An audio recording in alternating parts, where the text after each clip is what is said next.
बच्चों पिछली क्लास में हमने कक्षा 3 पाठ 11 पर्यावरण का जो वाचन किया था। अब हम जो हमारा जो वाचन रह गया था उसको हम आज पूरा करवाने जा रहे हैं। आप लोग अपनी हिंदी साहित्य की पुस्तक का पेज नंबर 67 निकालिए और अब मैं पाठ का वाचन शुरू करवाने जा रही हूँ। आप लोग बहुत ध्यान से पाठ को समझने की कोशिश कीजिए, ठीक है बच्चों। तो अब मैं पाठ का वाचन शुरू करवाती हूँ। तुम देखते होगे कि बरसात में धरती पर चारों ओर घास उगने लगती है। यह घास कहीं पूरी धरती पर ही न फैल जाए, इसीलिए खरगोश, भेड़, बकरी, गाय, भैंस आदि ऐसे जीव हैं जो घास चरते रहते हैं। ठीक इसी तरह शाकाहारी पशुओं को खाने वाले मांसाहारी पशु शेर, चीते, भेड़िए आदि हैं जो उन्हें खाते हैं तथा जंगल में उनकी संख्या को बढ़ने नहीं देते।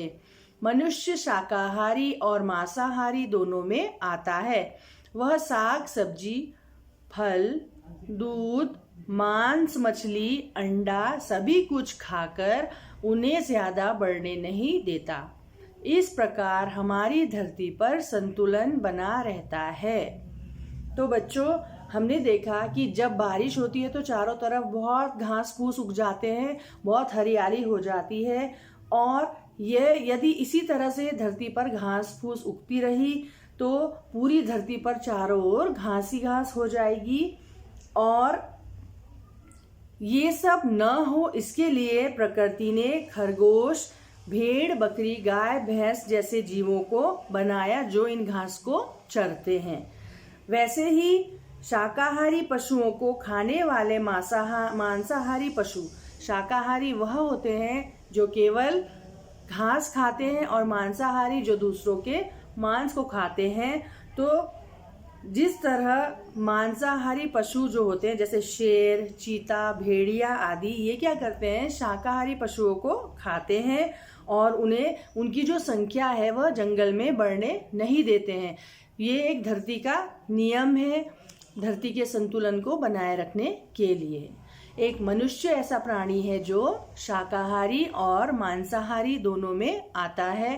क्यों? क्योंकि मनुष्य साग सब्जी भी खाता है, फल दूध भी खाता है, मांस मछली भी खाता है, अंडा सभी कुछ खाता है, उन्हें ज्यादा बढ़ने नहीं देता है। तो इस प्रकार हमारी धरती में एक संतुलन बना रहता है, ठीक है। आगे देखिए।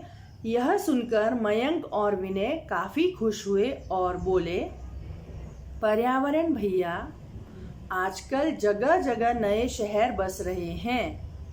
लोग अपनी आवश्यकता पूर्ति के लिए जंगलों को काट रहे हैं और हवा, पानी तथा वातावरण को दूषित कर रहे हैं। तो भी आप इतने दयालु हैं कि हमेशा हरा भरा बने रहकर हमारी सेवा करना चाहते हैं। हाँ बच्चों, मैं तो यही चाहता हूँ कि जीव जंतु, पेड़ पौधे, हवा और पानी सब मिलकर मुझसे दोस्ती कर लें। यह सुनकर मयंक ने कहा, आज से हम आपकी रक्षा करेंगे। हाँ मयंक, तुम ठीक कहते हो, पूरी मानव जाति को मिलकर मेरी रक्षा करनी चाहिए। विनय ने कहा, पर्यावरण भैया, इसका मतलब लुप्त अर्थात समाप्त, लुप्त होते जीव जैसे शेर, पांडा आदि को बचाना हम सबके हित में है। सब जीव जंतुओं के विनाश का सिलसिला टूटेगा, तभी तो प्रकृति में संतुलन बन पाएगा। अब हम मेंढकों आदि किसी भी जीव को पत्थर से नहीं मारेंगे, फूल नहीं तोड़ेंगे, पौधे नहीं उखाड़ेंगे और अपने स्कूल और घरों में पौधे लगाएंगे, ठीक है। तो जब पर्यावरण ने मयंक और विनय को अपने बारे में बताया तब वो बच्चे दोनों बहुत खुश हुए और उन्होंने पर्यावरण से कहा कि आजकल इतनी आबादी बढ़ रही है, नए नए शहर बस रहे हैं और लोगों को जगह कम पड़ रही है, जिसकी पूर्ति के लिए वे जंगलों को काट रहे हैं और जंगलों के कटने से हवा, पानी और वातावरण दूषित हो रहा है। फिर भी आप इतने दयालु हैं कि हमेशा हरा भरा रह करके हम सबकी सेवा करना चाहते हैं। तो पर्यावरण उनसे बोलता है कि हाँ बच्चों, मैं यह चाहता हूँ कि इस धरती पर जितने भी पेड़ पौधे, जीव जंतु, हवा, पानी सब मिलकर मुझसे दोस्ती कर लें। दोस्ती करने का अर्थ कि मुझको कोई नुकसान न पहुँचाए और मेरी रक्षा करें। तब यह सुन करके मयंक ने बोला कि ठीक है, आज से हम आपकी रक्षा करेंगे। ठीक है बच्चों। तो तब जो पर्यावरण है वह मयंक को कहते हैं कि तुम सब मानव जाति को मिलकर मेरी रक्षा करनी चाहिए।